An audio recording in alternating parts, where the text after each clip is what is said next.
Jonathan, will you please come forward? And I'll also ask our First Lady of James Madison University, Mary Ann Alger, and one of the finest young ladies I've met for many, many years, Miss Mary Ann Alger, to come forth. Move on up closer. John, we have faith in you to lead the university with grace, vision, wisdom, and compassion. The future of this institution for the next 100 years is in your hands. Search committee still here? But with Mary Ann and Eleanor, you'll have no problem. No, John, the collaboration with the students and the faculty and the staff, you can carry this university for another 100 years. And the number of years our past two presidents have been here, you might fulfill that 100 years. Please raise your right hand and place your left hand on the Bible, John. Jonathan Robert Alger, do you solemnly swear that you will faithfully discharge and perform all the duties incumbent upon you as president of James Madison University, and to the best of your ability promote, preserve, and protect the university and the faculty, staff, and students who serve this institution, so help you God? I do. By virtue of the authority invested in me by the visitors of James Madison University, I hereby install you as president of James Madison University with all of the honor, privileges, ability, and responsibilities of the high position.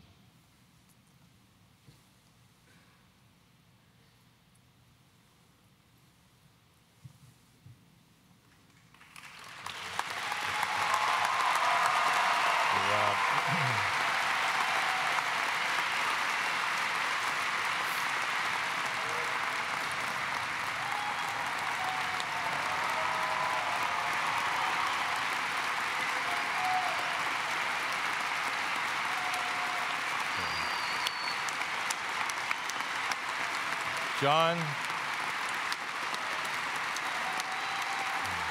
we'll let them go ahead and clap her up.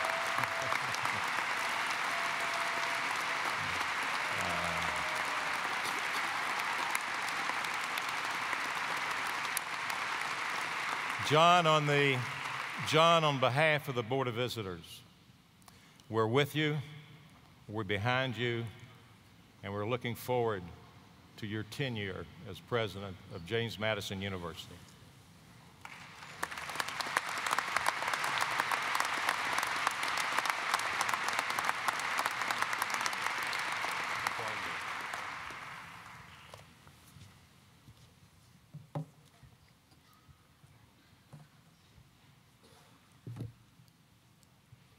Thank you, Rector Funkhauser. And as a good lawyer, does this mean it's time for rebuttal?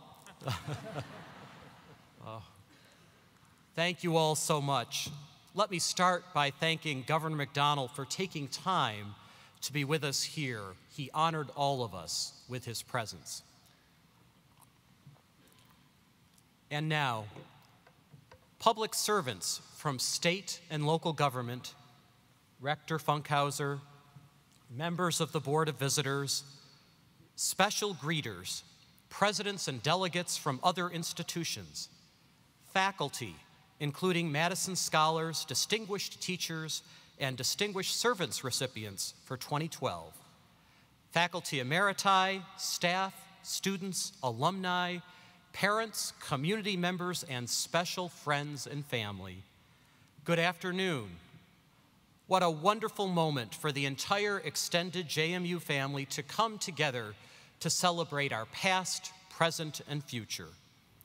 Some friends are joining us via the internet today and wearing purple to show their solidarity. You all look good in purple. Let me offer a special word of thanks to the inaugural committee, to our speakers and musicians, and to everyone who helped organize or participated in the many activities of this special Madison Week.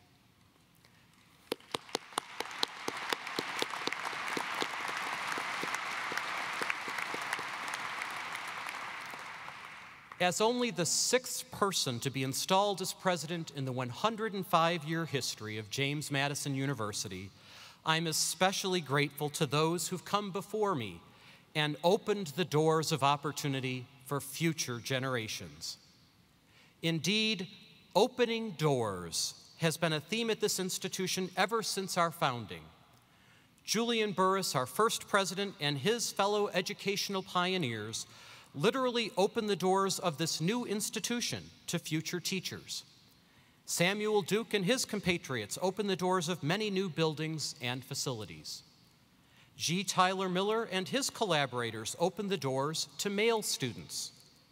And 2 of my predecessors, as you know, are here today, both of whom worked with the JMU community to open the doors of the university wider than ever before as a small teachers' college became a nationally renowned university. Guided by a vision focused on students and learning, Ron Carrier and his colleagues built a campus that spanned the Great Continental Divide, otherwise known as Interstate 81, and Lynn Rose and his team expanded the vision further by growing the institution with new programs and technology to meet the needs of a new century. Please join me in saluting these 2 extraordinary leaders, Dr. Carrier and Dr. Rose, along with all the people with whom they worked over the course of many years.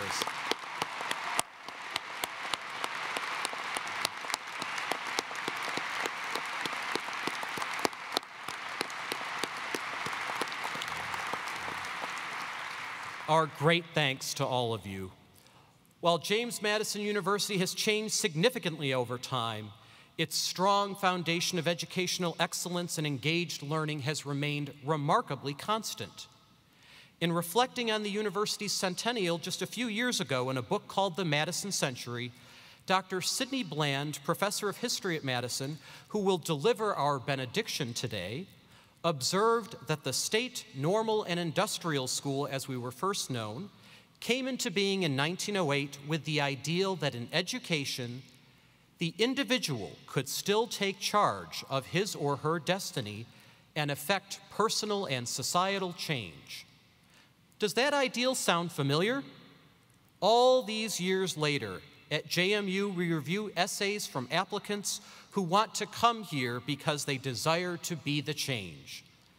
As Dr. Rose observed in his 1999 inaugural address, the character of this university has remained a constant, an anchor in our institutional evolution.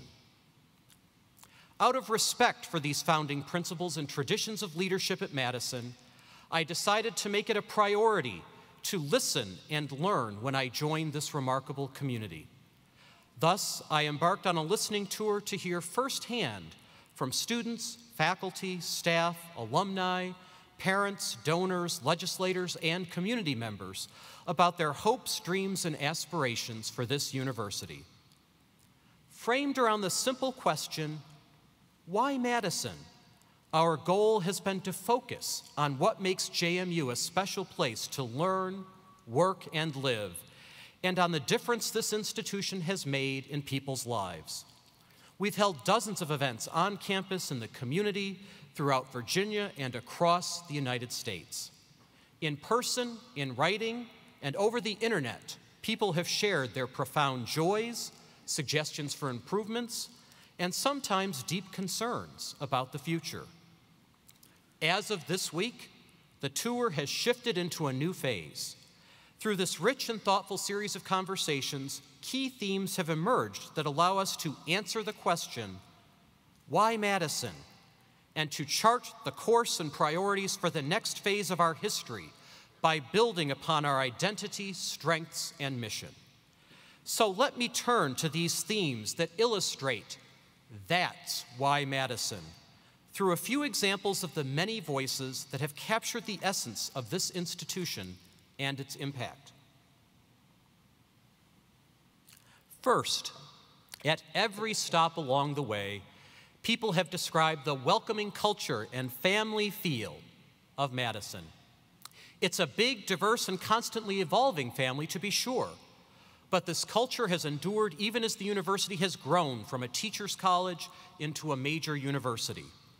When I started in this position last summer, I had the privilege of welcoming incoming freshmen and their families at the summer springboard orientation sessions. As a JMU freshman myself, I decided to bring my own parents, along with my wife and daughter, to one of the sessions. By the time we were finished that morning, I think all of us were ready to enroll at JMU, and my parents were getting nervous that they might have to start writing tuition checks again. It's okay, Mom. As we heard that morning, the magic of Madison can be found in the close interactions of faculty members and students, moments that can be inspiring and life-changing. At a Why Madison event with Parents Council members, alumna Robin Goodman, who was there with her husband Clem, also an alum, spoke of their strong family connection to JMU. Not only are they alumni and parents, they're also donors who give to support and retain top faculty, because, as Robin said, they sustain JMU's vibrant academic culture and support student success. That's why Madison. At a listening tour event in Portola Valley, California, I met alumnus Michael Zemansky. He has described with passion how important his experience was with Lee Congdon, now Emeritus Professor of History. Michael believed that were it not for Dr. Congdon's world history class his freshman year, he might not have made it through Madison. A widely published and internationally respected scholar, Dr. Congdon took personal interest in Michael as a student and became a mentor to him. That's why Madison. When alumnus Jeff Gamage won the 2012 Pulitzer Prize for a series appearing in the Philadelphia Inquirer, the newsroom broke into chaos with hugs and champagne. Jeff described this moment as he thought of Flip DeLuca and Dave Wendelkin, his faculty advisors at the Breeze. He wrote, "It wasn't just that they were smart journalists and good teachers, it was that they gave enormously of their time and insight. That's a rare and important thing, but it's also a fragile thing and needs to be nurtured. That's why Madison." Throughout the listening tour, people have talked not just about these close relationships between faculty and students, but also about the high caliber of these special professors who love to teach. English professor Joanne Gabin puts JMU in the national spotlight as founder and executive director of the Furious Flower Poetry Center. Last fall, I witnessed firsthand the national respect Dr. Gabin commands when I traveled with her to the Sheer Good Fortune event she organized with renowned poet Nikki Giovanni to honor novelist Toni Morrison with Maya Angelou as honored guest. That's why Madison. It's not just our students and alumni who recognize the quality of our faculty. When the State Council of Higher Education of Virginia presented its Outstanding Faculty Awards this year, not just one but two JMU faculty members were honored. Associate Professor of Engineering Olga Pirakos and Professor of Mathematics Laura Tallman.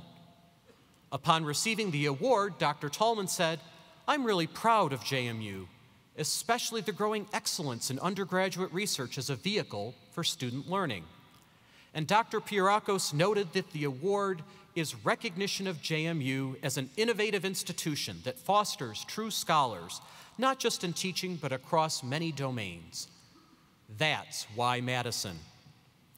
As we've heard often on the listening tour, the JMU learning experience is special in part because much of the JMU curriculum and co-curriculum is based on problem solving and applied learning. Current graduate student Eric Imbrescia exemplifies this approach.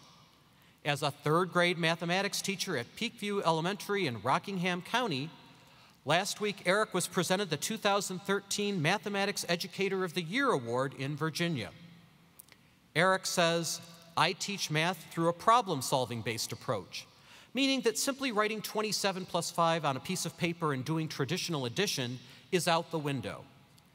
JMU educators go on to motivate and inspire future generations of students. That's why Madison." Speaking of innovative teaching, last semester I witnessed a faculty team critiquing a student team in COB 300, the rigorous 12-credit course required of all business students. The students go through the experience in teams, and are taught by faculty from several disciplines in the College of Business. This is a rare experience for undergraduates. We collaborate within and across disciplines, and we understand the values of innovation and teamwork. That's why Madison. Another critical element of JMU's identity that's come through loud and clear on the listening tour is our passion for public service and community engagement.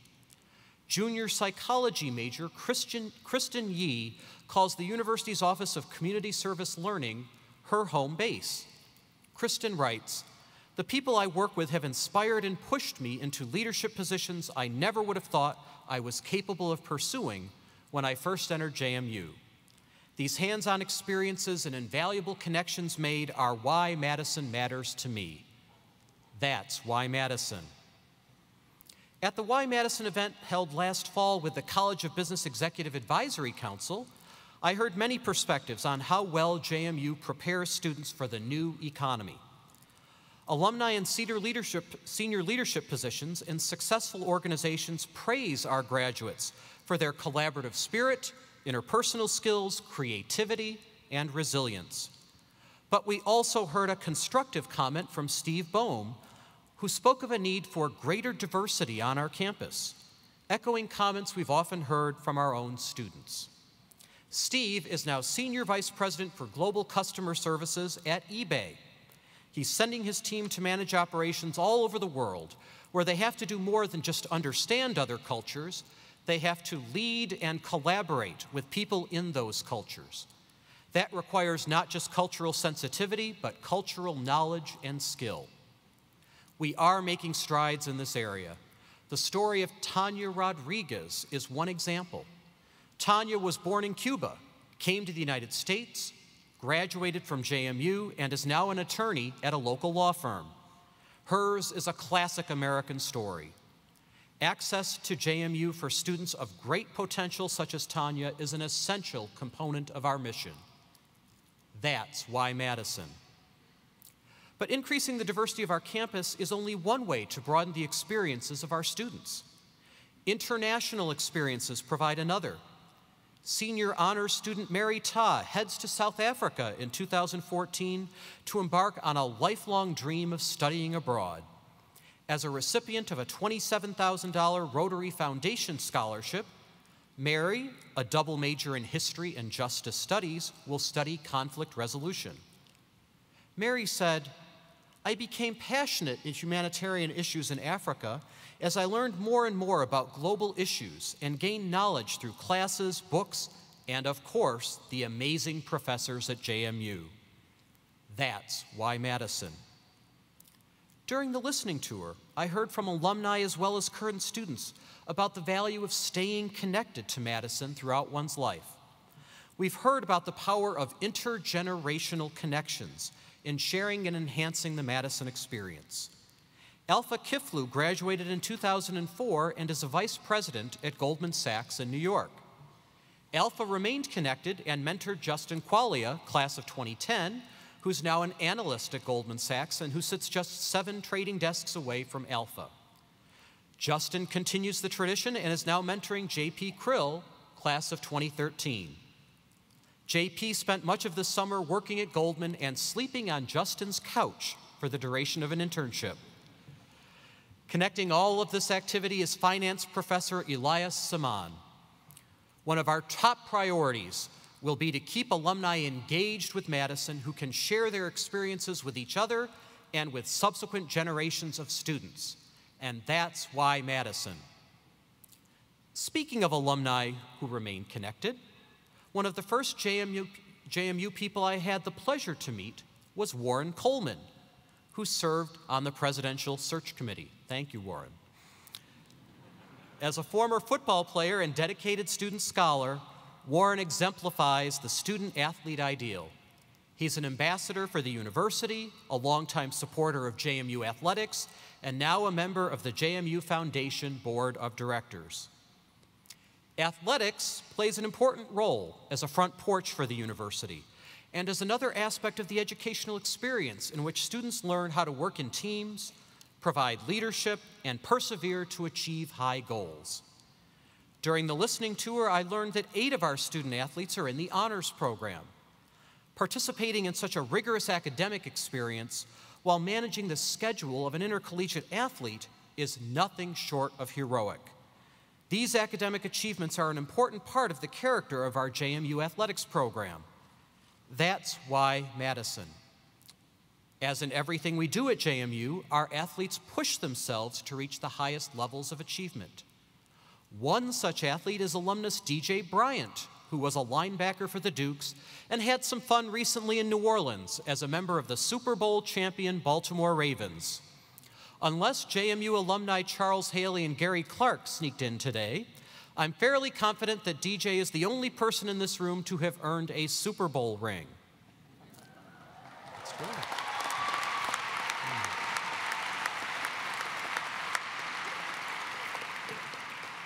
And speaking of championships, this week started out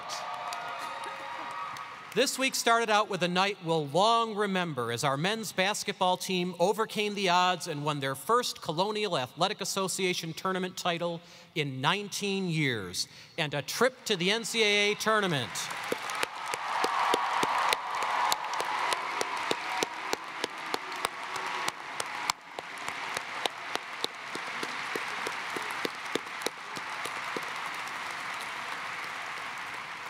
It's great to have you guys here. We can overcome obstacles and succeed at the highest levels. That's why Madison. And we also wish our women's team well in their tournament this weekend.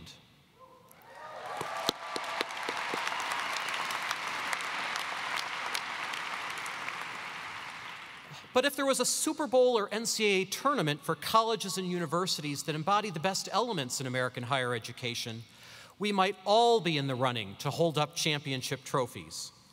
As we put our values into practice, James Madison University can be the model of what I've often called the engaged university, one that is engaged with ideas and the world. In other words, we're a community committed to learning with a conviction that all people are interconnected. This combination of learning and engagement is captured in our mission statement. We're a community committed to preparing students to be educated and enlightened citizens who lead productive and meaningful lives. So how do we go forward to build this national model of the engaged university? We begin by understanding our core strengths and identity. Throughout the listening tour, we've discussed how James Madison University combines the intense faculty-student interaction and sense of community fostered by smaller liberal arts colleges with the breadth and opportunities of larger research-intensive universities, including strong professional and graduate programs. Our general education program develops critical thinking and communication skills while also helping people view issues and challenges from different perspectives. Yes, we seek to provide students with the skills needed to get that first job and earn a living. But we also believe in preparing them to develop habits of mind and character so that they'll be lifelong learners and active citizens. We take seriously our obligation to keep improving and to be accountable to our students and the public for the quality of education we provide. Our Center for Assessment and Research Studies is a nationally recognized model in evaluation of academic programs. This strong culture of institutional effectiveness allows us to be innovative in how we teach and in how students learn. JMU has also embraced a holistic, well-rounded approach to education, recognizing that students learn outside as well as inside the classroom. Student organizations create outlets for students to explore their interests and passions. Vibrant visual and performing arts programs help us to see the world in new ways and contemplate timeless questions of truth and beauty. Athletics and club and recreational sports promote wellness and a strong work ethic. Public service opportunities extend the learning environment beyond the boundaries of the campus and allow students to apply their knowledge in addressing real-world problems. This is who we are. Now, where do we go from here? Let me highlight 6 focal points in which we can invest our energy as we seek to exemplify what it means to be the engaged university. First, We can model our values in the process we use to develop and implement our strategic plan and goals for the future. That inclusive process is well underway. The Madison Future Commission is already at work, a group of more than 150 faculty, staff, students, faculty emeriti, alumni, former Board of Visitors members, and community members who've studied the higher education landscape and will help shape the university's new strategic plan. This process will include a hard look at the serious realities we face, including new educational technologies, changing demographics, our funding model, and issues of access and affordability. The Commission's also receiving feedback from our entire community, including reviewing ideas and recommendations shared with us during the listening tour. The Madison Future Commission will complete its work this fall, which will result in a new strategic plan that will guide us through the year 2020. We can use our own strategic planning process to model and reinforce our values. That's why Madison. Second, as we seek to live out our mission, we're launching the Madison Collaborative, Ethical Reasoning in Action. This initiative has been born out of our 10-year review as we reaffirm our university-wide accreditation. As part of that process, the university is required to prepare a quality enhancement plan to enhance student learning. For this purpose, we selected a topic that goes right to the heart of our mission and of what it means to be a citizen. Beginning this summer at freshman orientation, every incoming student will be taught a series of ethical reasoning skills designed to help them become more deliberative about situations and issues that involve ethical dimensions. And then the rest of the student body will encounter this same set of reasoning skills in general education courses and in their majors, in programs in the residence halls and in other co-curricular experiences. Students will learn how to apply these skills in their personal, professional, and civic lives, and will carefully assess how students are learning and engaging with these issues. Just imagine the effect over time of 4,000 plus James Madison students graduating annually and taking with them the power to understand how to confront issues and situations where right and wrong are not clear-cut, or where moral principles provide only a general guide when specific actions must be taken. That's what it means to be a model of the engaged university. That's why Madison. Third, given our special heritage as the university named for James Madison, a founding father who had a profound impact in shaping our Constitution and our civil society, we have a unique opportunity to reflect the meaning and relevance today of the core principles to which Madison dedicated his life. As a model for how to produce educated and enlightened citizens, we can make a significant impact on our nation at a time when our public dialogue has deteriorated. As a society, too often we seem unable to have thoughtful discussions on the major challenges we face. This must change. If we create an atmosphere of mutual respect in which everyone can feel valued and share their ideas and perspectives, JMU can be the model of civil discourse desperately needed for a well-functioning democratic republic. How fitting that our debate team is one of the strongest teams representing Madison. They epitomize how to discuss and debate important issues while recognizing that we're all interconnected. You can see the team in action today. JMU Debate, ranked third in the nation, will present a Federalist versus Anti-Federalist debate at the Grafton Stovall Theater at 3 p.m. this afternoon. Not only will you witness top-notch debaters in action, but you may learn more about our founding as the team recreates arguments on both sides over whether the Constitution should be ratified. One of the tangible ways in which we're already highlighting these principles is to reinvigorate our relationship with Montpelier, the nearby home of James Madison. Tomorrow, I'll have the honor of delivering the annual address at James Madison's gravesite, commemorating his birthday. With us today is Kat Emhoff, the new president of Montpelier, as well as her senior leadership. Our two institutions are elevating our relationship to bring more attention to James Madison and his wife, Dolly. The Montpelier Foundation has created the Center for the Constitution, where in-person and online courses on the Constitution and our founding principles are being offered to the public. Faculty from our two institutions are designing a course on Madison that every student of James Madison University can eventually take.